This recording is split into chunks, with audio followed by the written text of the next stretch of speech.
বিধাননগর পুর নিগমের ১৩ নম্বর ওয়ার্ড যেন যতগৃহ। পুকুর ভরাট, বেআইনি নির্মাণ, নকশা ছাড়াই নির্মাণ হচ্ছে বহুতল, শ্বাসরোধ অবস্থা, বেহাল রাস্তা, দিনের বেলাও অন্ধকার গলিঘুচি, আবর্জনা নর্দমায় ভরা এক অস্বাস্থ্যকর ওয়ার্ড। ১৩,০০০ ভোটার বাস করেন, ৬০,০০০ মানুষ। শিখে উঠেছে পৌর পরিষেবা।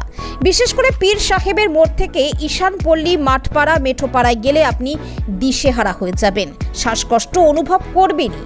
স্থানীয় নাগরিকদের স্বাভাবিক প্রশ্ন, কিভাবে কাউন্সিলর পুর প্রশাসনের নজর এড়িয়ে বেআইনি নির্মাণ হচ্ছে বিধাননগর পুর নিগমের ১৩ নম্বর ওয়ার্ডে?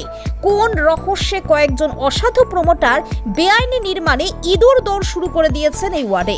রহস্যটা দিনের আলোর মতন পরিষ্কার। যোগ সাজস, হাতিয়ারায় বেআইনি নির্মাণ হচ্ছে আর ঘুনিতে ইলিশ উৎসব হচ্ছে। বাকি কথা বুঝে নিতে হবে।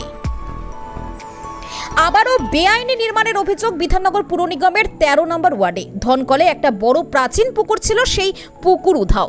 হাতিয়ারা মৌজার ১১১৯ দাগে বিঘা দেড়েকের পুকুর চুরি হয়ে গেল দিনে দুপুরে। স্থানীয় সূত্রে জানা যায়, বছর ৩০ আগে এই পুকুর লোপাট হয়ে যায়। পুকুর কিনে ভরাট করে বেআইনি বহুতল করেন প্রমোটার প্রবীর রায়চৌধুরী। ওই পুকুরের একটা অংশ খলিল মাস্টার কিনে ভরাট করে হলি চাইল্ড স্কুল তৈরি করেছেন। ভাবা যায় সমাজের প্রতি কি দায়বদ্ধতা! পুকুর ভরাট করে স্কুল করছেন একজন শিক্ষক।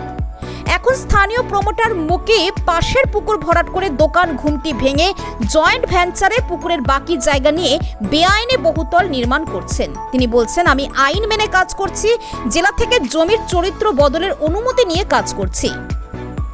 কিন্তু বাস্তবে হাতিয়ারা মৌজার ১১১৯ দাগের জমির শ্রেণী এখনো পুকুর দেখাচ্ছে। তাহলে কিভাবে পুকুরের উপরে বহুতল নির্মাণের নকশা অনুমোদন পেলেন তিনি? উঠছে সেই প্রশ্ন। এই নির্মাণ নিয়ে অভিযোগ করছেন স্থানীয়রা। পাশেই হাতিয়ারা হাই মাদ্রাসা। পুকুরের উপরে বহুতল নির্মাণ হয়ে গেলে হুড়মুড়িয়ে স্কুলের ওপর ভেঙে পড়ার আশঙ্কা করছেন। কলকাতা কর্পোরেশন সহ বিভিন্ন পুর প্রশাসন পুকুরের ওপরে বেআইনি নির্মাণ যখন একের পর এক ভাঙছেন, তখন কিভাবে বিধাননগর পুর নিগমের ১৩ নম্বর ওয়ার্ডের ধানকলে পুকুরের ওপরে বেআইনি নির্মাণ হয়? উঠছে এসব ক্ষোভের আশঙ্কার প্রশ্ন।